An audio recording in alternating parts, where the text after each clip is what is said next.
Ikalawang mga Kronika, Kabanatang 20. Sa kabanatang ito, mababasa natin ang mga sumusunod.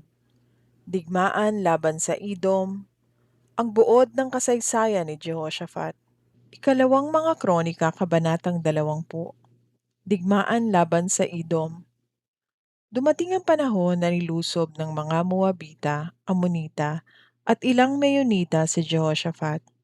Nabalitaan niya na isang malaking pangkat mula sa Edom ang sumasalakay sa ibayo ng lawa at nasa Hazanon Tamar na tinatawag ding Engedi. Nabahala si Jehoshaphat at humingi siya ng patnubay kay Yahweh. Iniutos niya na mag-ayuno ang lahat ng mamamayan ng Huda. Nagtipon-tipon ang buong Huda upang humingi ng tulong kay Yahweh. Dumating sila buhat sa iba't ibang lungsod. Tumayo si Jehoshaphat sa harap ng mga taga-Huda at Jerusalem na nagtitipon sa bagong bulwagan ng templo. Nanalangin siya, "O Yahweh, Diyos ng aming mga ninuno at ng buong kalangitan, kayo po ang namamahala sa lahat ng bansa at ikaw ang may lubos na kapangyarihan, kaya walang maaaring lumaban sa inyo. O Diyos namin, ikaw ang nagpalayas sa mga taga rito upang ibigay ang lupaing ito sa bayan mong Israel magpakailanman. Ginawa ninyo iyon ayon sa inyong pangako kay Abraham na inyong kaibigan. Dito nga sila tumira at itinayo nila ang templong ito upang dito kayo sambahin. Sabi nila, kung may masamang mangyari sa amin tulad ng digmaan, baha, salot o tagutom, haharap kami sa templong ito upang humingi ng tulong sa inyo sapagkat dito kayo sinasamba. Tatawag kami sa inyo, papakinggan ninyo kami at ililigtas sa panahon ng aming kagipitan. Ngayon sinasalakay kami ng mga kawal mula sa Ammon, Moab at sa kaburulan ng Edom, mga lugar na hindi ninyo ipinahintulot na pasukin ng mga Israelita nang umalis sila ng Ehipto, kaya sila'y hindi nawasak. Ngayon ito po ang iginanti nila sa amin.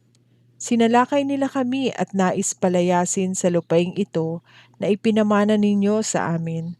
Ikaw po ang Diyos namin, parusahan ninyo sila. Hindi namin kayang labanan ng ganito karaming hukbo.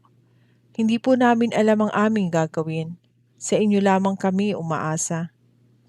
Samantala, lahat ng kalalakihan ng Huda kasama ang kanilang mga asawa at anak ay dumulog kay Yahweh. Ang espiritu ni Yahweh ay lumukob kay Jahaziel na anak ni Zacarias. Apo siya ni Benaiyas na anak ni Jeiel na apo naman ni Matanias, isa sa mga Levitang anak ni Asaph. Sinabi niya, "Makinig kayo, Haring Jehoshaphat, at kayong mga taga-Huda at Jerusalem.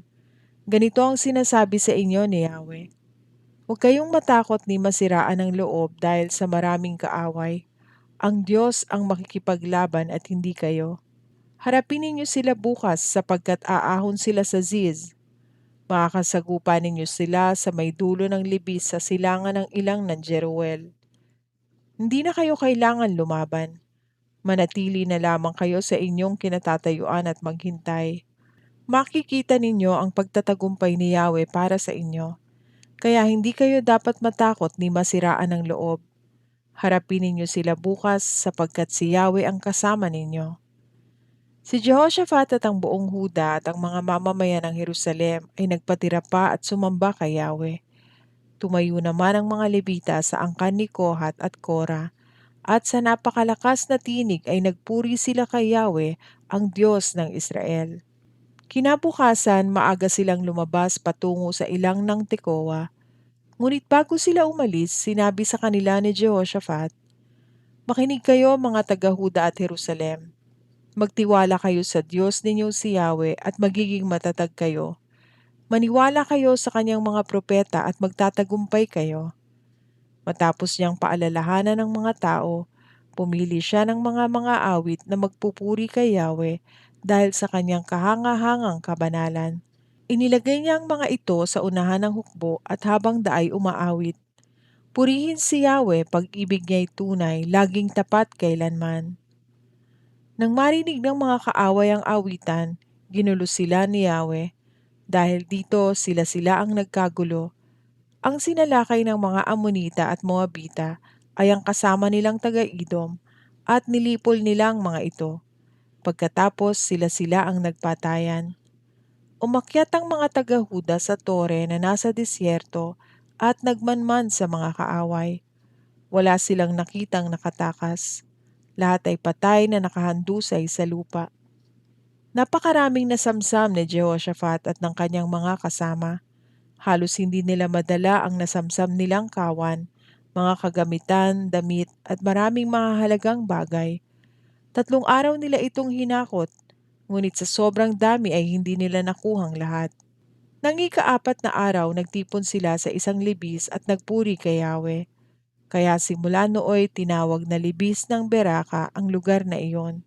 Sa pangunguna ni Jehoshaphat, umuwi na ang lahat ng mga taga-Huda at Jerusalem.